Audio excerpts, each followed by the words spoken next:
I'm TC Sadek with The Verge, and I'm here at GDC 2013. I'm sitting on a white couch somewhere in the future of gaming.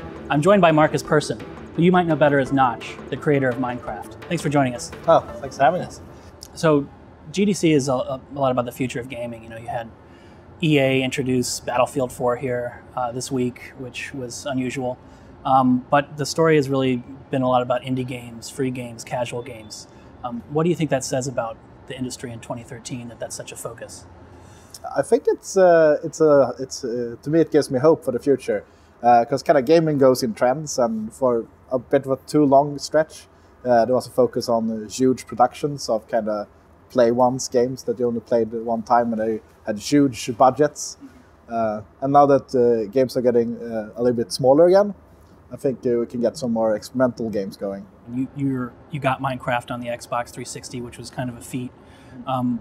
Do you think Minecraft would have existed at all if you had tried to go directly to console from the beginning? No, definitely not. It's the game was kind of too out there to be kind of for anyone to ever like bet on like that. You know, obviously, Xbox, PlayStation, Nintendo aren't the only platforms coming out. Ouya, for example, which you're going to have your name etched on when it comes out, is getting a lot of momentum. Why did you back that project? Basically, because I think the more consoles, the better.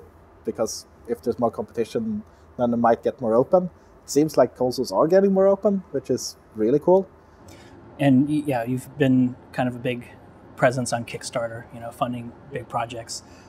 What do you think about Kickstarter in terms of the future of game development? Do you think the industry is going to shift towards that kind of model being the primary way that games get funded and developed? I kind of hope not, because it's very front-loaded. The consumers take all the risk, which is not really nice to consumers.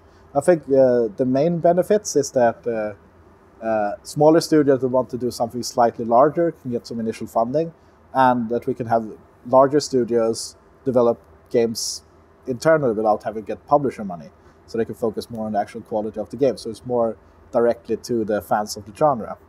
Minecraft obviously started on the PC, and you've made some disparaging comments about where Windows is headed, Windows 8 in particular, and infamously you refused to certify Minecraft for Windows 8.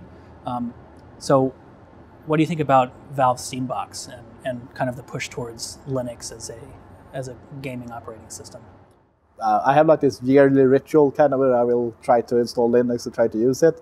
It never really takes, and it never really works for me for some reason.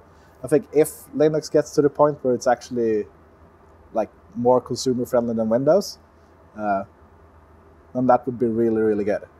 Are you going to continue to develop for Windows then in the meantime and not focus on Linux at all, or are you going to try to do things in parallel? I think we're going to try to make sure that what we do is kind of cross-platform. So the kind of desktop version is like Linux, Windows, and Mac.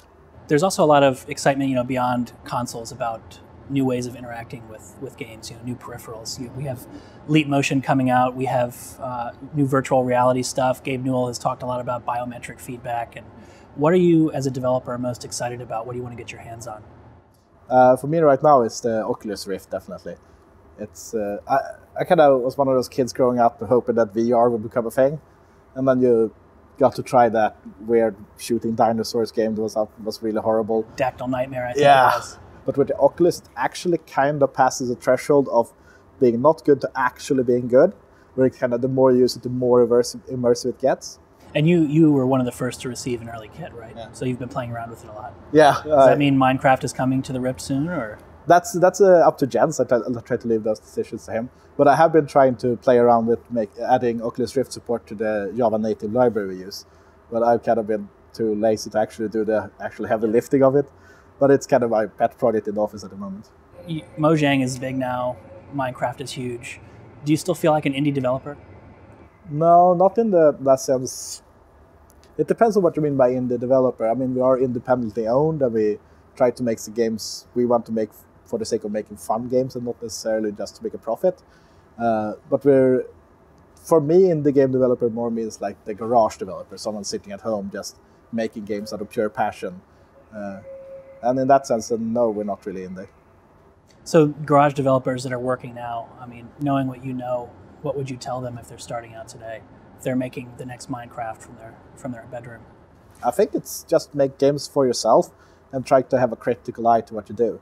So don't just make something and kind of pat yourself on the back, but actually try to look at what it is and how it works and why it doesn't work and what works, and try to iterate on that. But if you yourself genuinely like the game, then there's going to be other people who like it as well.